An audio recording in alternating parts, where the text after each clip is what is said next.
Welcome, Stars fans, to the inaugural and first Sin Bin broadcast for your Dallas Stars. And we had an awesome offseason after one heck of a playoff run, which, just to kind of give you a little cliff notes of what transpired, um, Pete DeBoer obviously no longer here. Nil decided to let him go and replace him with previous coach Gulletson. Dodonov is gone. Matt Dumba is gone. Marchment saw the door, as well as Brendan Smith. Logan Stankoven got traded, so he's no longer here, whereas he was to start the season last year. And for now, we have no Ben, who was hurt in the preseason with a punctured lung. So in addition to Gulletson, we brought Foxa back, which I was excited to see. Bastion, Adam Ernie, Ritzkovian, Bischel starts the year this year for us, where he was a call up a little bit further down the road. And also different from this year, we have a healthy Robertson, which is good to see. The big questions going into this season: how will this team be different under Glenn Gulletson? Keys to success this year. Who will step up in the absence of Ben, at least to start the year? Uh, will Bork be that top six, 50 to 60 points guy? How will Lundqvist do? It's very important for him to step up into a role that in that top four. We got some grinders that we brought in, and how will they impact the lower lines? How will that change the makeup of the Stars team? Miko, we're going to get a full year of him, and will he be that 100 point plus superstar? Can he step in? Can he put up 50 goals? He's done it before. Will we see that from him this year? And can Wyatt take it to the next level and be that point a game player, even at 22 years old? I think he had 71 points last year, something like that. So he's right on the cusp of really being a superstar kind of player. So, let's get into that first game. What a banger Rooney that was for a first game of the year to start off playing the Winnipeg Jets, who were the President's Trophy winner last year. They won our division, and we beat them in the first round of the playoffs when a lot of people didn't think that we could, myself included. Wow, that was a one heck of a game. It was a little stressful unnecessarily, and we got to see a little bit of what Gulletson is instilling in this team, and that being some physicality first and foremost. For me, I'm kind of an old school type of fan. I've been watching the sports since the 90s.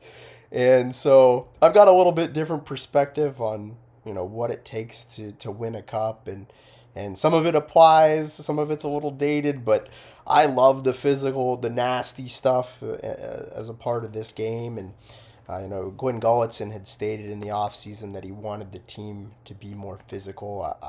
I griped about it all last year, where the team just didn't seem to have, at first I thought it was heart.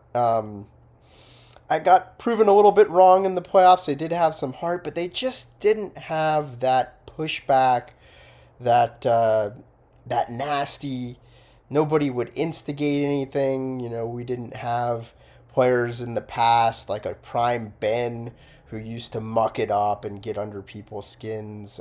Going back, Steve Ott, Brendan Morrow, players that I love.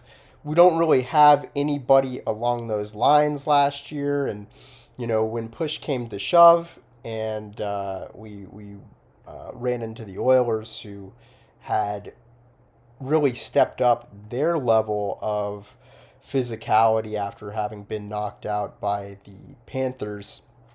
They ran roughshod all over us, really bullied us, and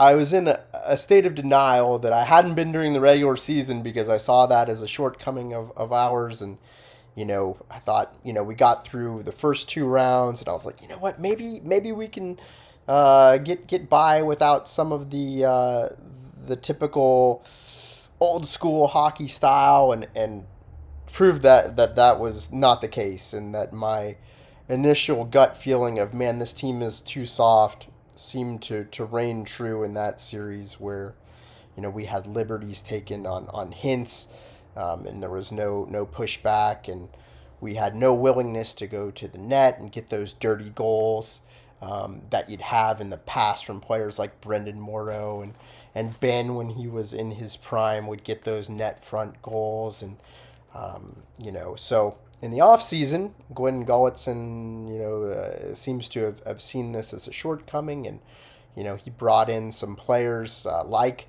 Foxa, who, man, it feels good to see him back in the lineup. Um, I'm a big fan of the draft.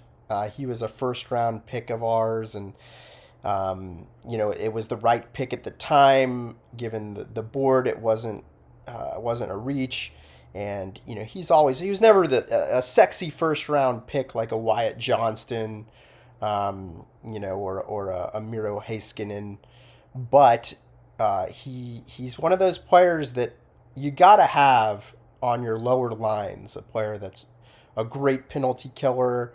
He's kind of a Swiss Army knife. He'll hit. He'll go to the net. He'll drop the gloves from time to time. He's not really an enforcer or a pest, but when the bell rings, he can answer it. And it was just kind of a good feel good feeling. It felt right to see him back in Victory Green in the preseason. We saw that physicality from in this game from Rantanen, who, man, we saw a little bit of this last year in the playoffs, where he was mucking it up after the whistles, and we saw him take it up to that next level here in this game, his most physical game, maybe one of his best games, for sure his best regular season game that we've ever seen from him. I think you got to put that magical game against Colorado above this, but this is right up there with one of maybe his second best game that he's played in a Dallas Stars uniform, and really stepped up in Jamie Benn's absence to kind of answer that question of who's going to step up and fill Jamie Benn's shoes, at least in the short term. Looks like Rantanen's going to be that guy, and maybe if this is the swan song for Jamie Benn, he's positioning himself as a prime candidate to take over that C when Jamie Benn is gone. Foxa was doing Foxa things. He was going hard into the corners, and out there on the penalty kill. Ritskovian was physical in this game. He was taking it to Mark Scheifele. I was good to see that, and Bischel doing Bischel things as well. Taking some runs at people, and I think you're starting to see what Gulletson is instilling in this team. We even saw a little bit of after the whistle stuff from Hintz, who's got a little bit in that in him, but it was good to see these guys, and even your top guys like Mikko and Hintz up the physicality. Rantanen. Let's talk about Rantanen's game. He was involved in the first 3 goals for Dallas. Great opening goal on the doorstep. He passed. It was a great pass from Steele to Hintz. Passed it on the backhand, who shot the puck, and then Rantanen's right there in front of the net where he should be. Buries the rebound. Then you see a beautiful pass from Mikko Rantanen fending off a jet to get the second goal. Nice snipe from Lundqvist, who Rantanen found in the middle. He really moosed it on that wall. Then he sets up Robo in the crease on the power play, and he really was the best player on the ice for the Dallas Stars this entire game. Puck battles, hitting the double cross checks after the whistle. Excuse me. Another player who was great this game was Bork. You know, Bork is one of those players who I really like. I think, I think time will tell, but I think that he could end up being better than Stankoven. And I'm sure that this is pure speculation, but I think that Carolina had the choice between Stank and Bork, and I think Stankoven is maybe the sexier player in terms of he's faster. You notice him more on the ice, which you did last year versus Bork. But, I think the better all-around player long-term, it's going to be Bork. And I think he looks like he's put on a little strength in the offseason. He looks solid. Just, he looks good out there. And in the preseason, I think outside of Mikko Rantanen, he's probably your best player for the Stars. Hintz had a good night, 2 assists. Again, he was feisty after the play on one occasion. Wyatt had a goal, looked good. Robo looked good, definitely looked better than he did to start the year last year. And Lundqvist, I think he answered some questions regarding how would he look after coming back from injury. Shoulders. Take it from experience. Shoulders can be a very finicky injury to come back from, and he looked really good. I'm relieved to see it. And Duchesne had a highlight reel dish to Sagan on a spinorama pass. He looks like he's picking up right where he left off last year, at least during the regular seasons. I know he had a tough playoffs, and I kind of questioned whether we should bring him back, and still remains to be proven what he can do in the playoffs. But man, is he a workhorse in the regular season, and at the price we got him for, I think it's like what, 4 million, something like that. I think it's still pretty low. He's looking really good. He's got that chemistry with Sagan. Sagan looking good. He looked good in the preseason. I think that new hip is doing him well. Johnston, it's good to see him getting right on the board as well. He was another player who had a slow start last year. Had a nice goal there to finish. I think it was our last goal. Then let's get into some of the ugly, I guess.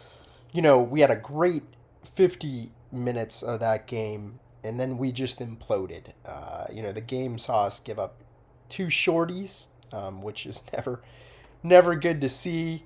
Otter lets in a couple softies. He had something like an 840 save percent average. I got to tell you, I think Otter's a good goalie. I've always questioned whether he's a great goalie.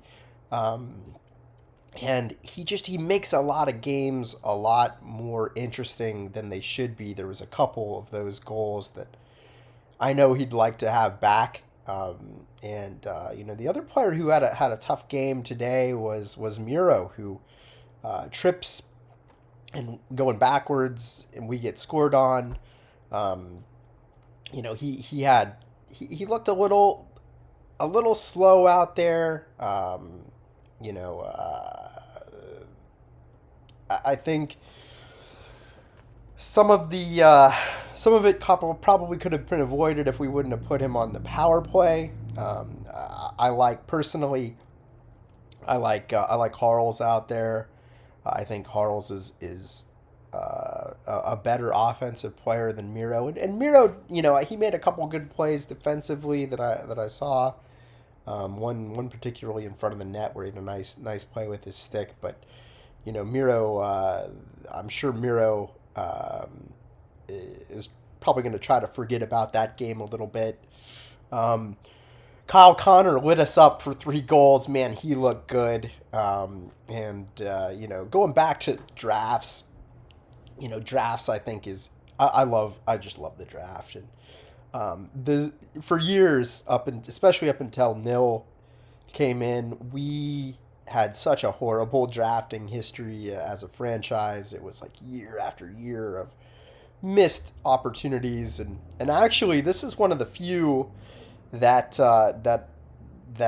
Nil, Nil had the opportunity to pick Kyle Connor, who was still on the board in 2015 when we decided to pick Guryanov, which was a head scratcher at the time. I had Guryanov ranked 31st on my board, where the number one guy that was still on the board was Barzal, who was ranked 6th. What a player that would have been. He was the obvious faller. I don't know why Nil passed up on him. He also passed up on Travis Konechny, who's a great player for the Flyers right now. And I had him ranked 8th. Then Kyle Connor was still on the board as well, who I had ranked 12th. Now, we did, and this is where Nil did redeem himself in that 2015 year by nabbing Rupe Hintz, who actually I did not have ranked above Guryanov. So, we all these are tricky things, but pulled the rabbit out of the hat and got a great first line forward in that draft, even though he messed up a little bit. Love you, Jim Nil, but man, I wish I would have had Barzal, Konechny, or Connor instead of Guryanov that year. The other guy who I'm sure was high on our list, Mikko Rantanen, was taken a couple picks before we picked that year. Just kind of an interesting little tidbit. Let's kind of go into what we'd like to see next game out of these guys. Next game, I'd like to give more power play time to Harley. Miro just, I think we're trying to put the square peg in the round hole. I know he had 1 year where he had something like 70 points, but I don't know if it's a confidence thing. He's a great defenseman. He does a lot of things well, but on the power play, he's always looking to pass first. Whereas somebody like Harley he's putting that puck on the net. He's creating havoc with the way that the pace that he plays. I'd like to see him on that power play unit number 1 and move Miro down to the second power play unit like we had him in the playoffs last year.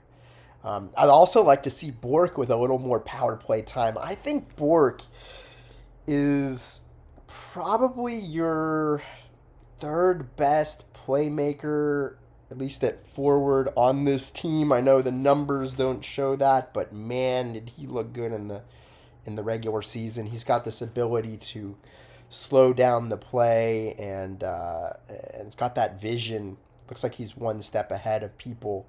He may not make the flashiest plays that are out there, but he makes the right plays, and he makes those plays happen. I'd like to see that.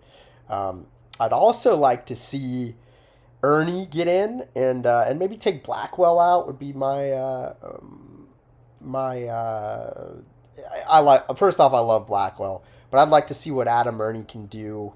I think it's going to be a physical game against Colorado after having played them in the playoffs last year. I think Ernie's got more of that. He's a bigger player than Blackwell. He's more physical than Blackwell. He is, Blackwell has been willing to drop the gloves in the past, but he hasn't really done that as a Dallas Star, at least not that I can remember. And Ernie does a little bit more of that, the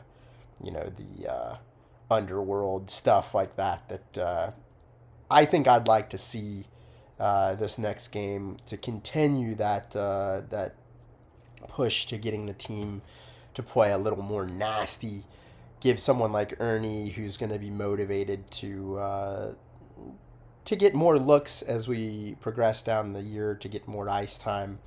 I'd throw him in there, see what he can do, and then I'd love to see Miro step up his game. We know he can. I bet you he's going to have a better game this next game around, and Otter needs to lock it down. We can't put it all on him as to why this team came from going up 5-1, and then making it a 1-goal affair with giving up a power play in the last 3 minutes of the game and giving us all a heart attack. You can't blame that all on Otter, but he needs to lock it down and make at least, he makes one stop, and that's a 5-3 game. It's not as close. He makes 2 more stops, which I think he probably could have, and this game's way out of hand for Winnipeg. So, all in all, I think we had a great game. We really, I thought we pantsed them on home ice. I know they were a little banged up. They were out Adam Lowry, they were out Samberg, and they're out. Let's see, Ehlers was not there from last year. He was shipped off to, I think, Carolina, but I think there's one more player. That they were out, but we're out Jamie Benn, and they were the best regular season team last year. So to do them as dirty as we did, and to be up 5-1 50 minutes in, and out shooting them. Let's give a round of applause to Glenn Gulletson for, I gotta say that has to do with his system. Winnipeg just bullied us all last year during the regular season. They outshot us, they outhit us, and we outshot them handedly during this game. At one point, we were up almost 3 shots to 1 ratio-wise to them. And, we were right there. I don't have to look at the hitting numbers, but at first blush, I think we were at least equal and maybe better than they were in the hits department. And so, I think that we did what we needed to do. We came away with 2 points. Our division foe came away with none. And now we go into Colorado, and hopefully we continue this momentum. Appreciate you guys for watching.